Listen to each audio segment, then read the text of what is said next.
Right, guys, I have got Anton from Warhorse Training with us today. Hi, Anton. Hi, Fran. Hi. We have been talking quite a bit before the podcast, lots and lots. So wherever you want to start, really, Anton, and tell us a little bit about you. Yeah, absolutely. So, first of all, thank you for everyone who's tuning in and listening. And watch out for the next podcast that come out and have a listen to Fran on a daily basis or regular basis. It's feel really welcomed and warm, and I've got a nice frothy coffee, so thank you for that. You're very welcome.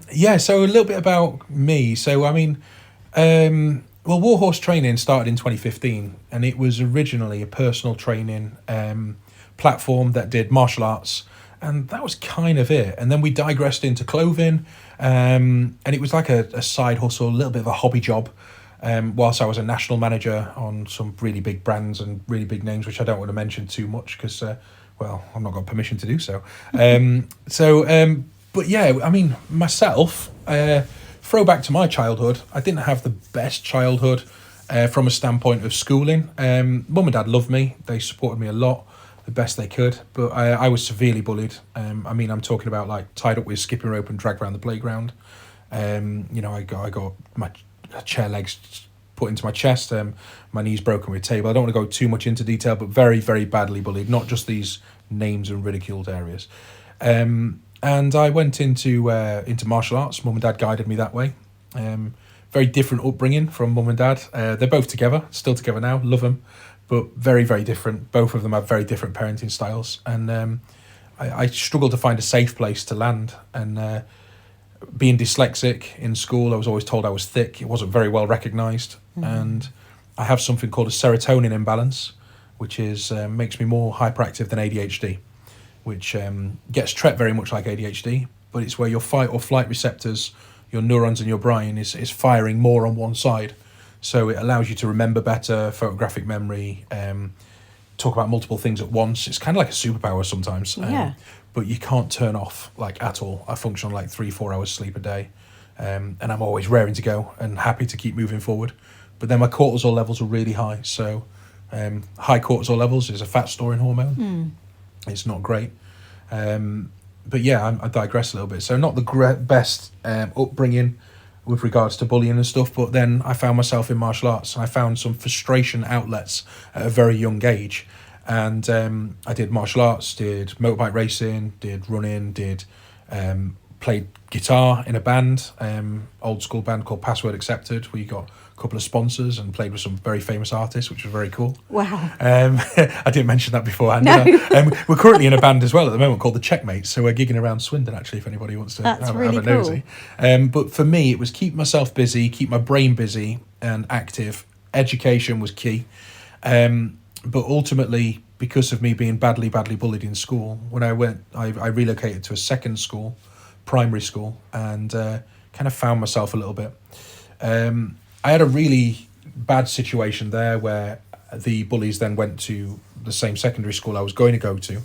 So we transitioned to the opposite end of town, basically, a little town called Worksop, Nottinghamshire, and went to a totally different school, the opposite end where the guys weren't going to be there. But because I still lived in the catchment of everybody, we were still seeing everyone on the street, still having the same issues. Ultimately, in the secondary school, I found myself being a bit chopsy and developed something called a superhero complex. If I saw anybody being bullied, I wanted to stop the bully, because to me, I had that trauma flick back of what I went through. Yeah. And I thought, I don't want anyone else to go through this. So I used to stop the bullying, and being martial art trained and doing all these competitions, it was very easy for me to stop people and create a blocker for people to get bullied. But then ego and life took over, and I became a little bit of not a great guy, to be honest. I mean, a really good guy in deep down, but it was difficult times. It was difficult. And then I left. I got asked to leave school at 14 and went to college instead.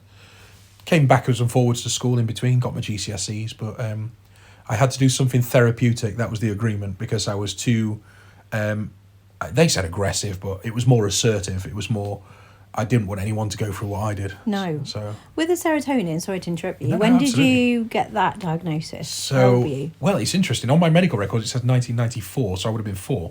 But I believe it was Dr. Emery and Dr. Corbett that was talking to me in 1997 when I was 7 years old, that they found out that they did a scan on my brain, and it wasn't that half of the brain isn't working, it was that the other side had neurons firing at such a rapid rate that it was almost like I was processing things quicker than the average person. Right. And then I would get the frustration from that. And being dyslexic, it was like my brain wanted to go 140 mile an hour. Yeah. But my ability to read was still stuck at 5 mile an hour. That's so very I was frustrating. completely trapped in my own mind. Just complete conflict of the two sides. Massively. Yeah. Okay, interesting. So yeah, it got treated very much like ADHD. Yeah. And there was medication, there was outlets, there was therapy, there was conversations, and nothing kind of hit home. But my mum kind of found this avenue of like, look, let's keep him active, and then when he gets frustrated, he's not as physically able to do anything because he's exhausted. Yeah. He's got rid of everything out of his system. Yeah. And let's keep his brain busy. So education, learning new things, everything from like St. John's Ambulance to, we did all sorts of stuff. Honestly, it was. My mum did such a good job, bless her, trying to spin all these plates and get me moving forward the best I could. That's good. And then throwback into going into college, I did hairdressing. I became a creative stylist for Transformations, Planet Hair. Got my level 3, level 4, all sorts of stuff there. Did massage, 8 different styles of massage, cool. From all sorts, Swedish body, Reiki healing, Indian head, reflexology, loads of different bits and pieces. And obviously I still had the martial art accreditations in 3 different disciplines. So I was doing martial arts and all that. But at the time, it was Nottinghamshire, Worksop area. I had 4 or 5 jobs, moved out at a very young age, about 15, 16. And found myself working in a chip shop, Tater Rumbling, working for Comet, doing warehouse work, working as a doorman. Obviously with my martial arts training, everybody loved me to just stand at the door. It just kind of stopped everything. Then that transitioned into working as in a cocktail bar, small cocktail bar. I worked doing newspaper deliveries and GT news. And then I used to do like landscape gardening, clean cars, anything to turn money really. I did all this at once, as well as so like 5 or 6 jobs. Again, part of this serotonin balance, keep yourself busy, as well as doing hairdressing, level 1, 2 and 3. That took about 2 years. Doing the 8 different types of massage. Then I did personal training as well, anatomy and physiology, level 3 diploma. So all of this happened over about 4 or 5 year span, and I was working all that and living on my own, and kind of just accelerated my life forward into adulthood really. And then my release in the evenings was I used to go out drinking quite a bit, probably a bit more than I should at a very young age. So I don't recommend that to anybody at all. And then my whole family moved and relocated down south, and I was the last one to do it up north. I was with my daughter's mum. My daughter wasn't there at the time. She weren't born yet. And we moved down south to sunny Swindon.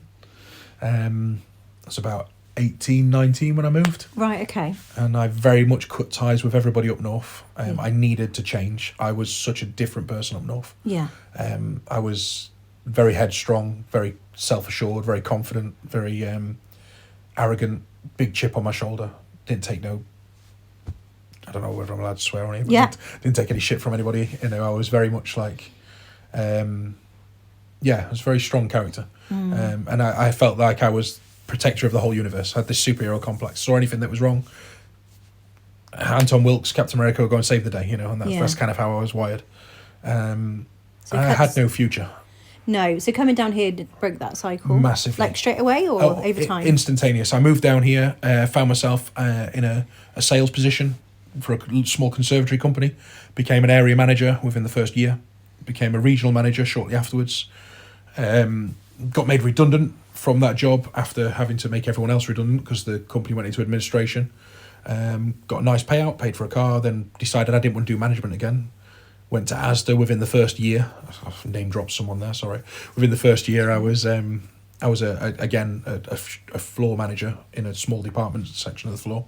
Then progressed up, went to store, and then across 4 other chains, basically in 4 other companies. In 16 years, I was a national manager running for loads of different companies, big electrical, retail companies. When I got out of food, and and in the background I was spinning this little Warhorse Training thing, saying, look, I'm doing mobile hairdressing, doing massage, personal training. I had someone on my books who was Miss Wiltshire. She was a beauty pageant winner, which was really nice. I trained her to get her to be Miss United Kingdom, which was really, really good. Wow. So she lost a lot of weight, absolutely beautiful transformation. But again, it was just conventional training and martial arts, nothing that was to do with my past. So between that period of moving down here, we had my daughter, and she was born in Swindon. Love her to pieces. She's the whole reason why I exist, to be honest, and she's a massive backbone of Warhorse Training and why that is what it is now. Unfortunately, me and her mum didn't work out. I don't want to go too much detail, but no, of course not. There was a period of time where she moved back up north. I came home to an empty house, basically, and a lot of stuff missing.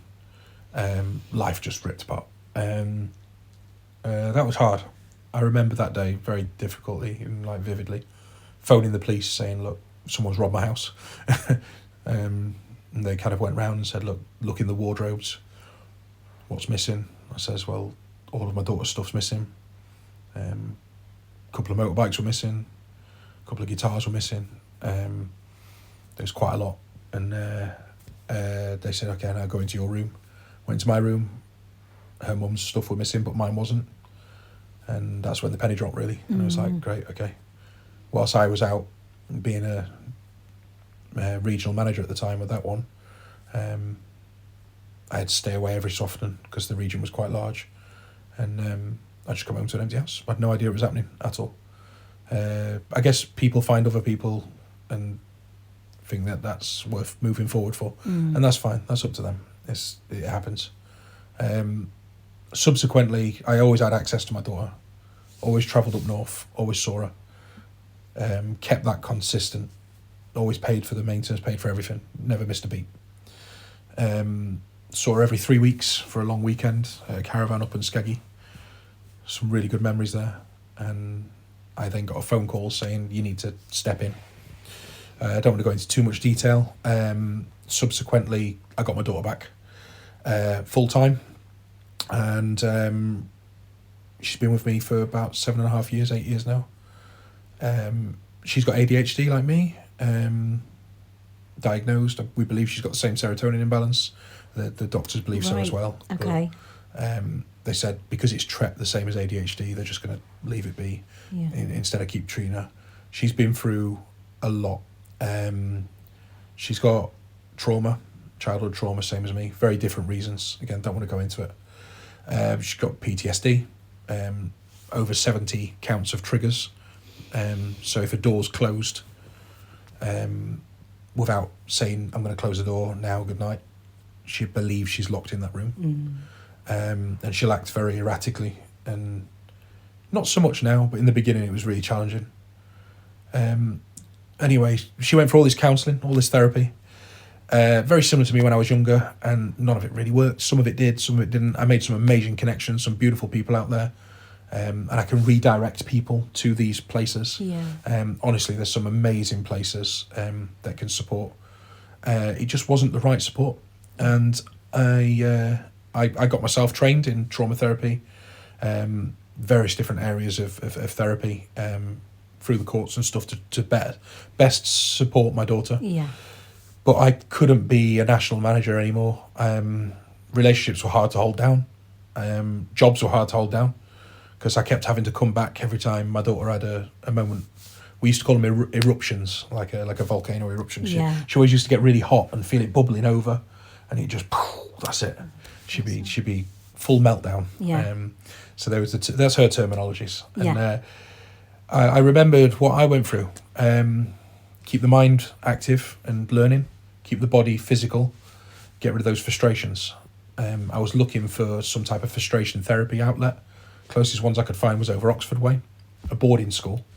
And when I found about that, someone I was spending time with at that moment in time believed that it was the best decision to take her to a boarding school and leave her there. It's not an option. Me and my daughter are a package deal, Yes. and I didn't support her to be in a different place with me permanently to then go, Dad thinks you'd be better over there without Dad in a boarding school where I see you 4 days or four weekends a year, or 4 weeks a year, whatever the dynamic was. So it wasn't an option.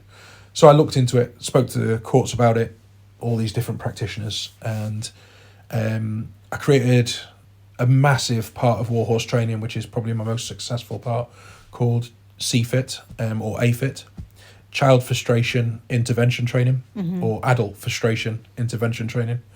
And it is an outlet using the tools I've got of personal training, Shotokan karate, K1 kickboxing and boxing. Obviously I do the hairdressing, the massaging and all the things as well. There's loads of different fitness qualifications I've got in various different yogas, Tai Chi, body transformations, weightlifting, powerlifting, or, you know, conventional training, loads of different things. Yeah. And it's putting all that together with the therapy I've got. Yeah. And creating this intervention for kids and adults to go to, well, focus on the kids' side, for them to get rid of their frustration in a safe place. Yeah. Have that therapeutic conversation without it being sit down, pen to paper, or play therapy with toys, because after a certain age, kids don't want to play with toys anymore. Yeah. They want to get it out. They want to get it out, but they don't want to be playing with Play-Doh or drawing. Some people do. Some people enjoy that for the rest of their life. I love drawing.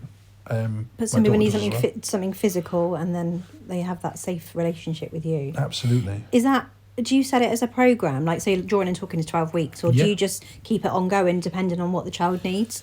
So I do something very different to what other companies do out there. And it's not to talk about my business plan, but basically, as a single parent, or not so single parent, but full custody of my daughter parent, do you know what I mean? And looking after her permanently. Life is hard. And when the kids are neurodivergent or have problems, it's even harder. Doing anything takes longer. Managing emotions is difficult.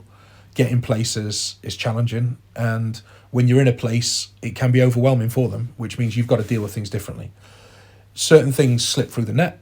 You know, you end up, I need to contact someone, I need to renew my tax on my car, I need to sort something out, the mortgage is up for renewal, I need to go and deal with that. You know, I've just had a flood, I've got to deal with the flood.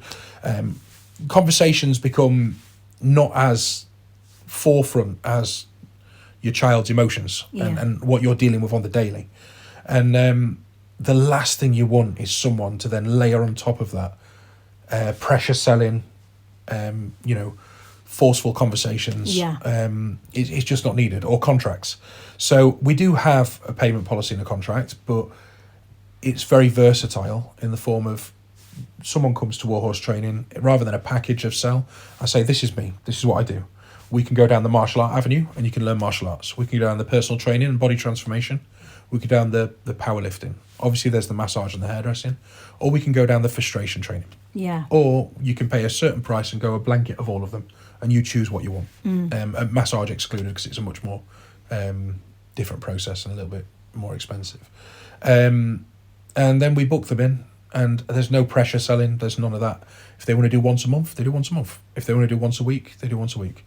Once I've had the consultation with the client, I do my recommendations, say, look, I believe X amount of numbers a week or a month would be good. Yeah. But it's up to them. It's all down to their affordability. I don't chase. I just say, this is me. If you're interested, happy days. If you're not, then you know where I am. Give me a bell, and I've had a lovely cup of coffee with some great people. Yeah. And you know that there's someone that's available for you if you need it. Yeah. But yeah, payment-wise, we kind of look at a good 4 weeks in advance. So if someone goes, look, let's do once a week, it would be whatever the payment period is. I normally work 15th to the 15th of the month, which is really confusing, but it allows a bit of respect both ways. That if someone leaves, I've got 15 days to find someone new. Yeah. And if they are wondering what the bill is going to be, they get an invoice with 15 days to pay. Yeah. So whenever they're going to get paid, they've got the invoice going, this is how much it is, these are the days that are booked in. Yeah. And I keep it solidified for those 15 days, so it's theirs, so they don't lose it. Yeah.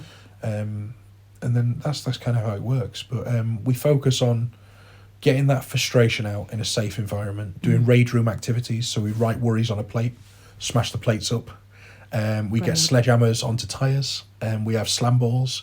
I say to the clients, if you break the slam ball, you get a tenner. So the kids are really going for it. We've had 2 of them broken so far, which is really good. Yeah. It's one of it was broken by another professional company in a similar sector to us, the platform project, and one of their guys broke it, which is really cool. Wow. So they got a tenner. Their testimony to it.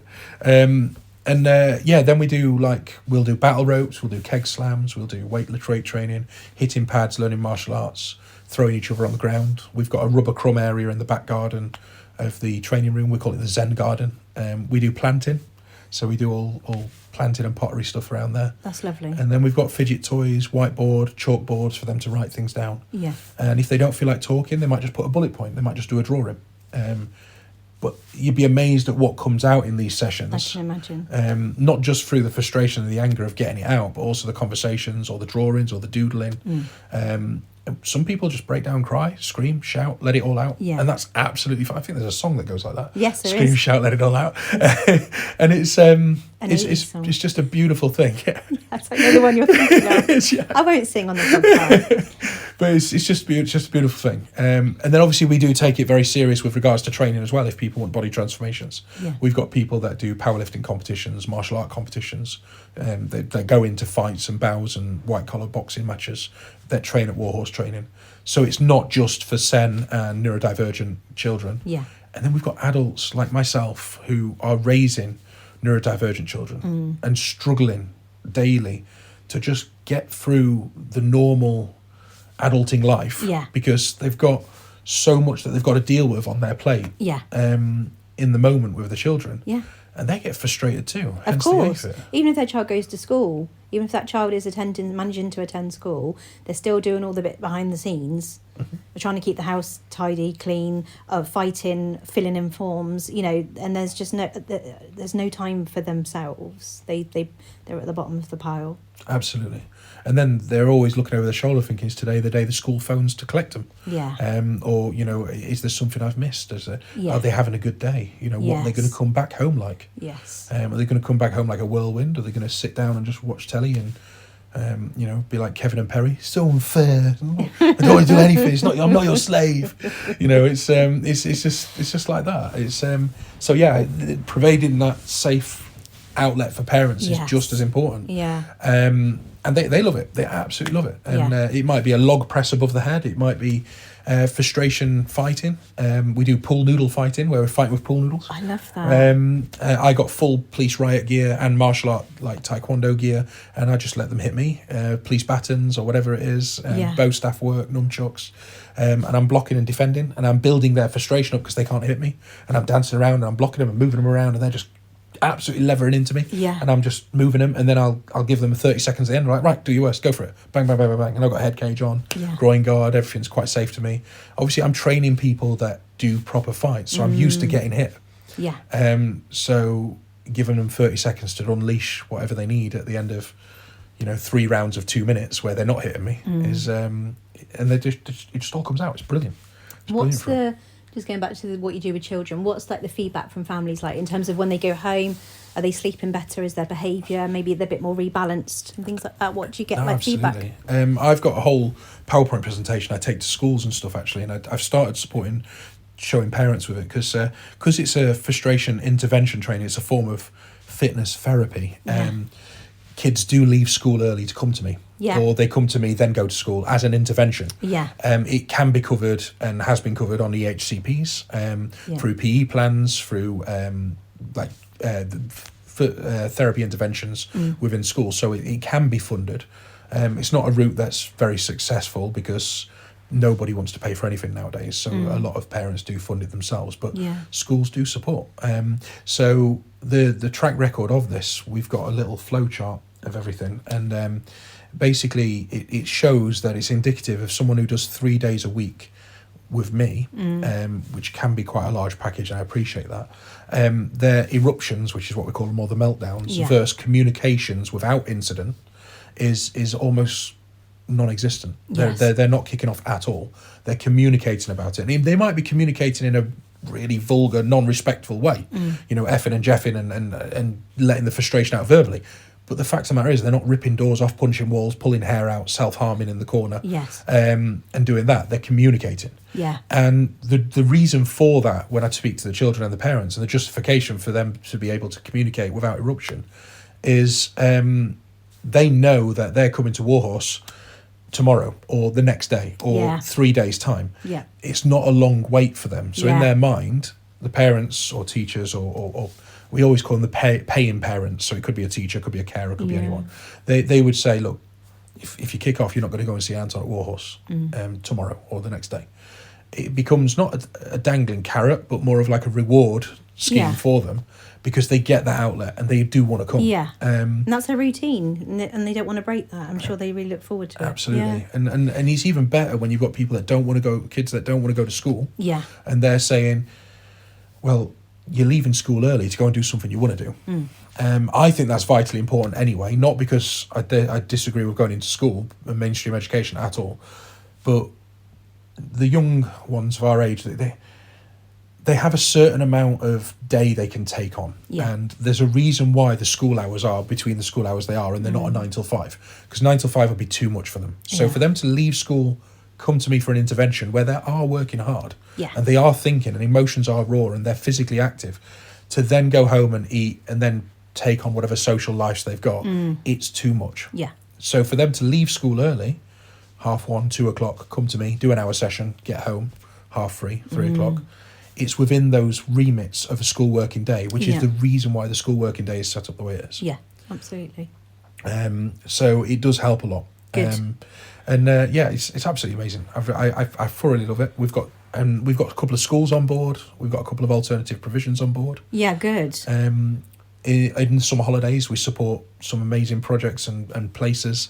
Am I allowed to name drop on here? There's some beautiful places because out there, this honestly. is the whole purpose of like trying to network and push people together and make those connections. So I think absolutely we should be talking about what else is in Swindon and who you work with and who you want to work with. Oh, I want to work with everybody. I want to support as many people as possible. I want to get a bigger venue. I want to move forward with this. Train people up to do what I do. I'm glad you do it in the holidays as well, because that's a lot of the time as the families are looking for, especially summer. 6 weeks is a long time. So it's like, what can we know our child needs to be active and doing all these different things. So I'm glad that you run that through the summer holidays. I run Drawn and Talking through the summer holidays. Yeah, definitely. I mean, in the summer holidays, though, there's loads of different places, like the Steps Swindon. Yeah. I've supported them a couple of times, done some interventions there. We've done the Rascals over Rawton Way. Yeah. Support them a lot. I've supported and helped the Platform Project, but not with the kids, actually with their staff, and helping them get through bits and pieces, fitness, frustration, and just enjoy it.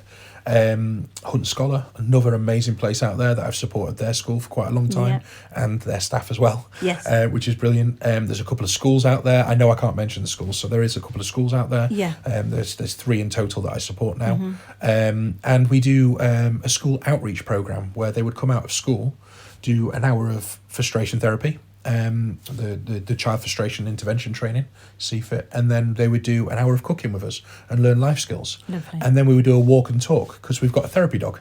We've got a little blue staffy called Rocky Roo, who's he's actually a therapy and trauma informed dog, and he supports primarily autism. So, which is unusual, but he seems to be attracted and divert towards it.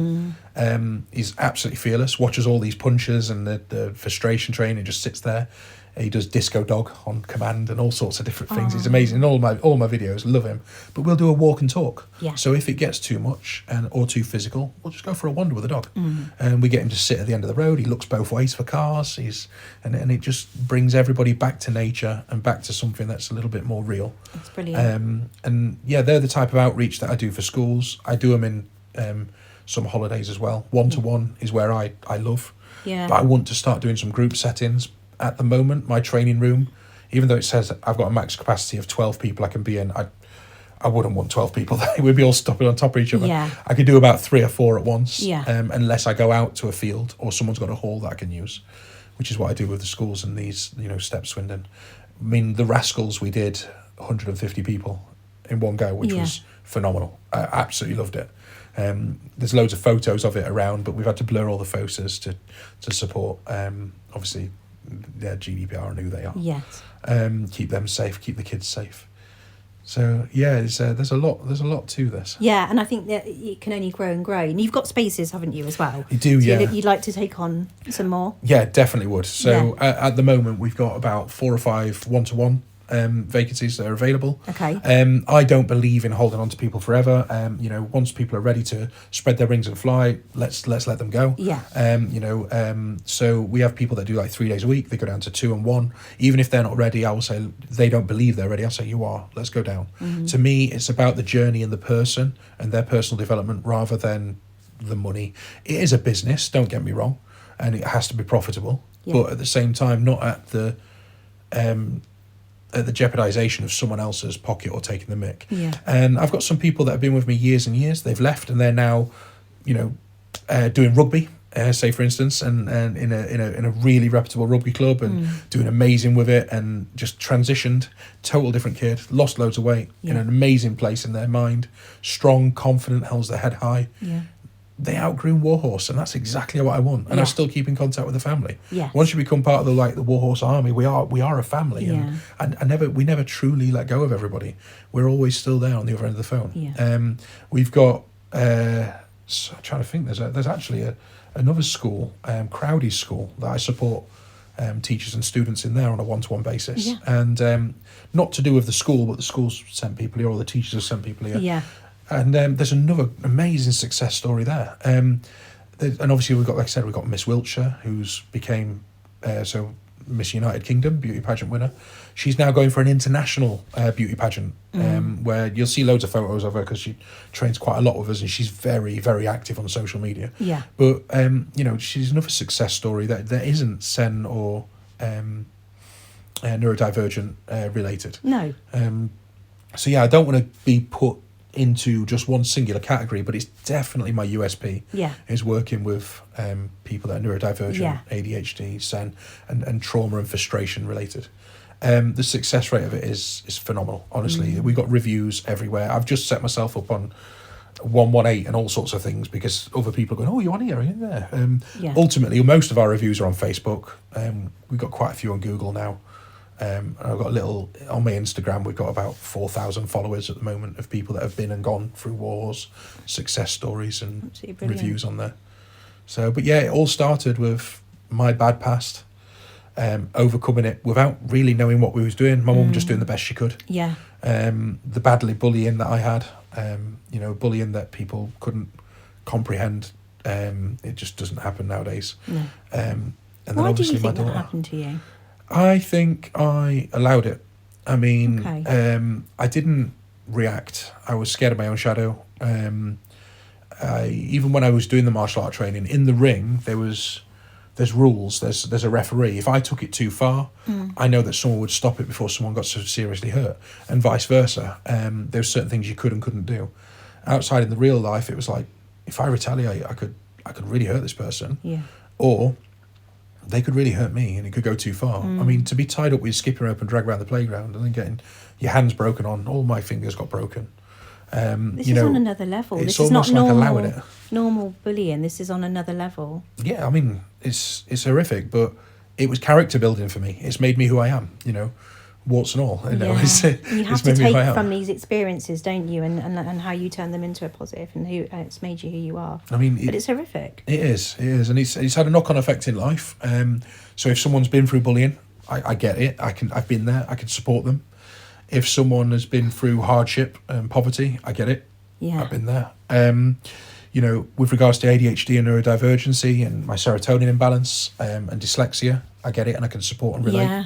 If someone's raising a child that has neurodivergency or childhood trauma, Yes. I can support. Yeah. And then, unfortunately, because of what I've experienced in the past, even though I'm jumping around doing backflips and high kicks and all these wonderful things, and that's why I'm not on any type of PIP or DLA. It just seems unfair. I'm not a very well guy. I've got fibromyalgia. I've on a plethora of different medication. I've taken myself all off it now because I'd rather feel the pain and not have the adverse effects of the drugs. I believe in medicinal stuff and like food, real food, and training. So Sean that was on last week from Breathwork Coach, he's got fibromyalgia, and she was talking a lot about what she's done differently to try and manage some of that, like yourself. That's so I understand it. where you're coming from. So with that. I mean, with fibro, it's like keep yourself moving. It's painful. Your joints hurt. Your muscles hurt. I can't get out of bed in the morning. I have a sock machine to try and get my socks on, but I haven't used a lot of this stuff for a long time because I keep myself stretching, I keep the resistance up, I keep myself moving, fight through that pain, and just keep the body going. I've got sarcoidosis, so scar tissue on my lungs, bad asthma. I'm not a very well person. I've had 5 inguinal hernias on the front, 2 herniated discs on the back. I am overweight. A lot of people love to try and point that out and be like, I'm doing all these training and stuff, and I'm training between 3 and 8 people a day, 6 days a week, starting at 5 in the morning, finishing at 8 at night. And they're like, oh, but look at his belly. Oh, he must like chocolate, and this, that, and the other. And it's like, you don't know the body I'm trapped in. No. But I'm out there doing it, and I'm living it, and I'm getting through it. So if you're struggling and if you're in pain, there is light at the end of the tunnel. Yeah. And the light isn't just drugs or opioid-based medication, which I was on for a long time, which then was giving me gut problems and breathing problems and affecting my asthma and skin problems, eczema and all that stuff. And it's, drugs aren't the answer. No, it masks a lot of things, doesn't it? It and does. like you say, like your mindset and everything that you believe in, that attributes to so much, doesn't it?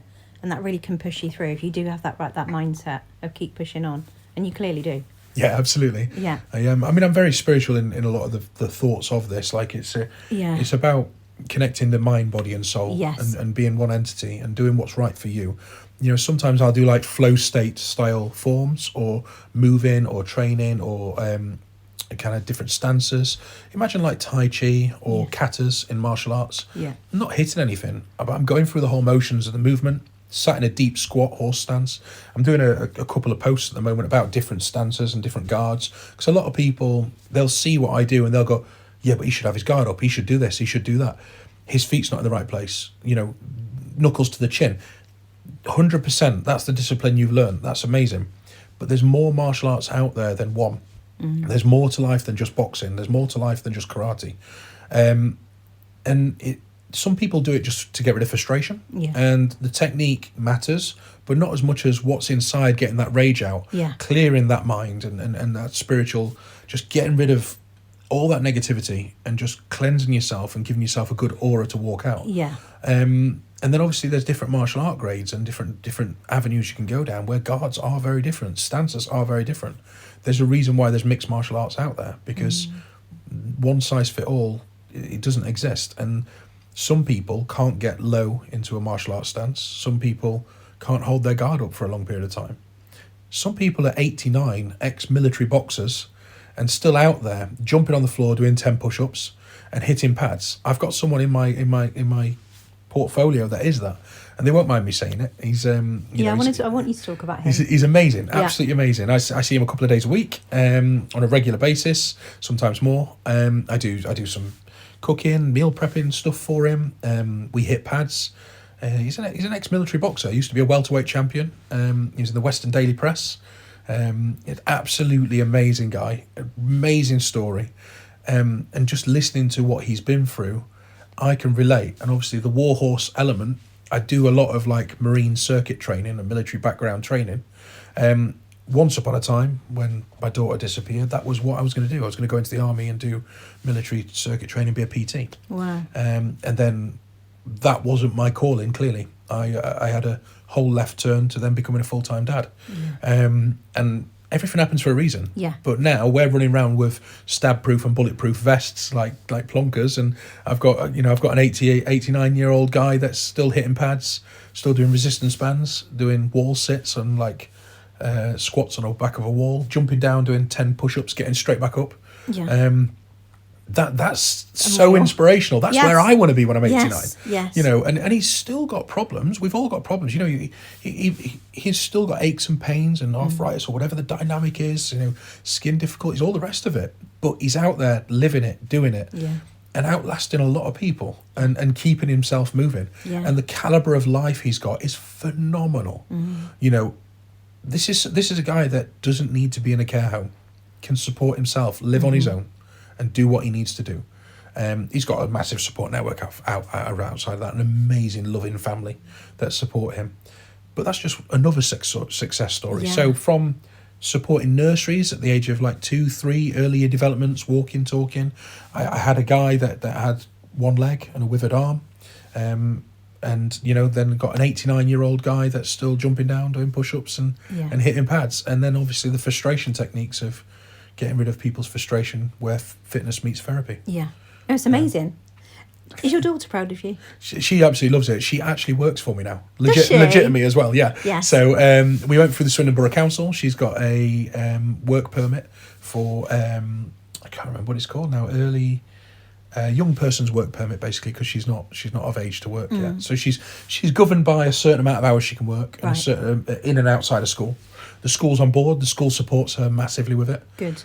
She represents the brand. She's obviously come out the other end of all of the frustration training. Yeah. She's fit as an athlete, running all over the show, knows a lot of martial arts, has some fun. Yeah. She plays it down a lot on the videos because she wants to relate. It's all about relating to people, you know. Yes. There's no point in me running around and doing everything at top tier level fitness if the person in front of me is jumping on the floor and having an eruption, hitting the floor, pulling their hair out. They don't care about spinning back kicks and all the rest of it. They care about just hitting something, getting the anger out, and then maybe planting some plants afterwards because that's what they want to do.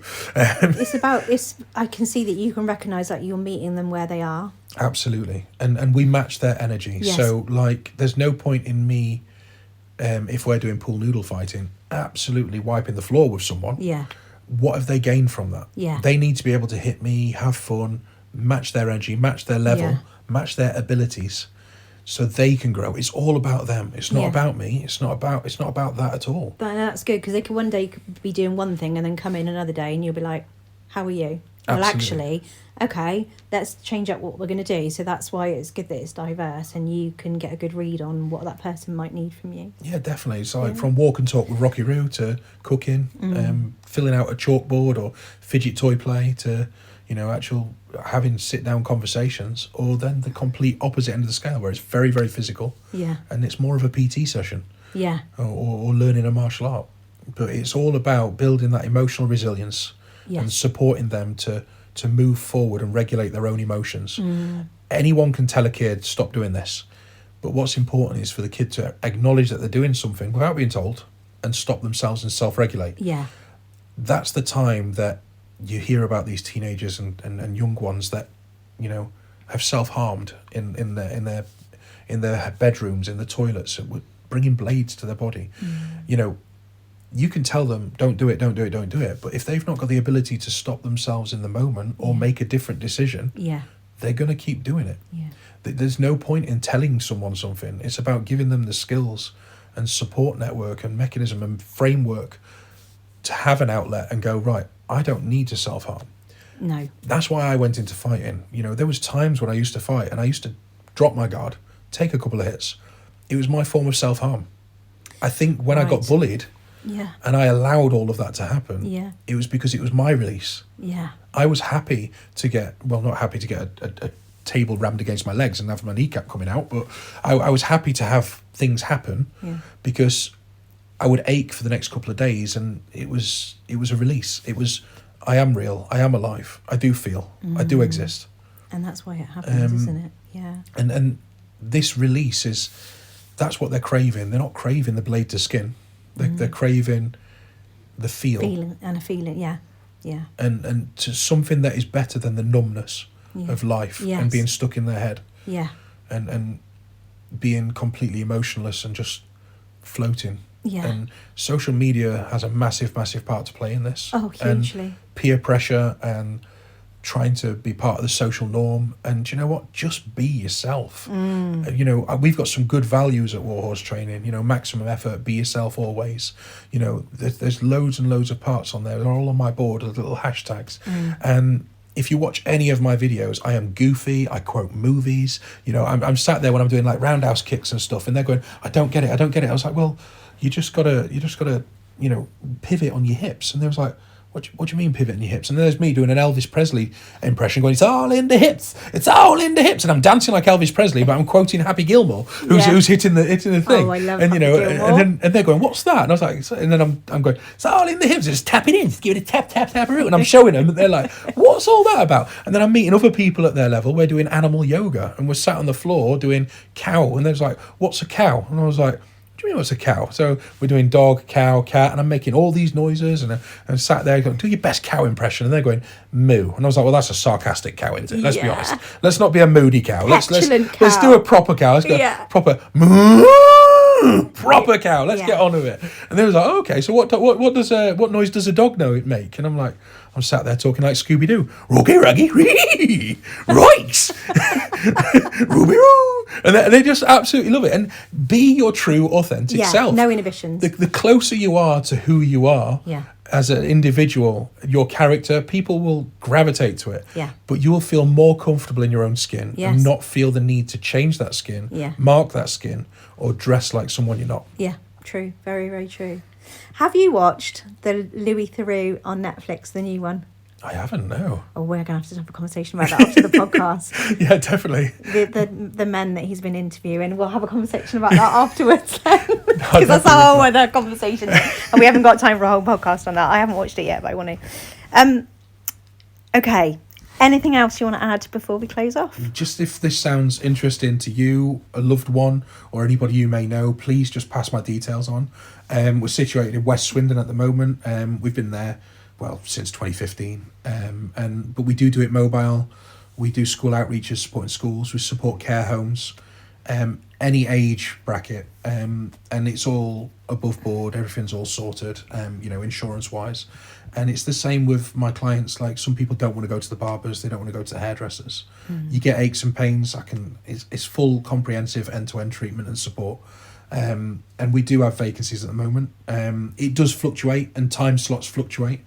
And like I said, there's no pressure selling, but just reach out to us, really. I just want to help as many people as possible. I love that. And the aim of the game is, I'm looking at venues. I want a bigger venue. Yeah. Me and my daughter are going to tackle this together. She's obviously an employee now, gets paid, bless her. Yeah. I'm so proud of her. She's amazing. Aww. And I've got a lineup of people that want to come on board and help me. Yes. And I want to create a one-stop destination to be able to support as many people as possible with as many professional bodies, which is what really interested me with what you're saying, because you might know more people. You're encouraging people to come on your podcast. Yeah. And we can connect as many people as possible. This network is great. I think you're a great role model, and you're the first guy on the podcast as well, Anton. Oh, there we go. So you'd be proud of that. I am very proud of that. Good.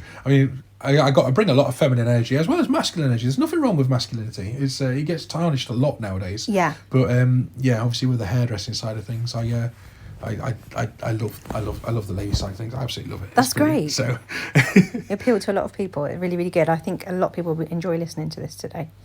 Right, we will close off there. Thank you very much. Amazing. Thanks, Fran.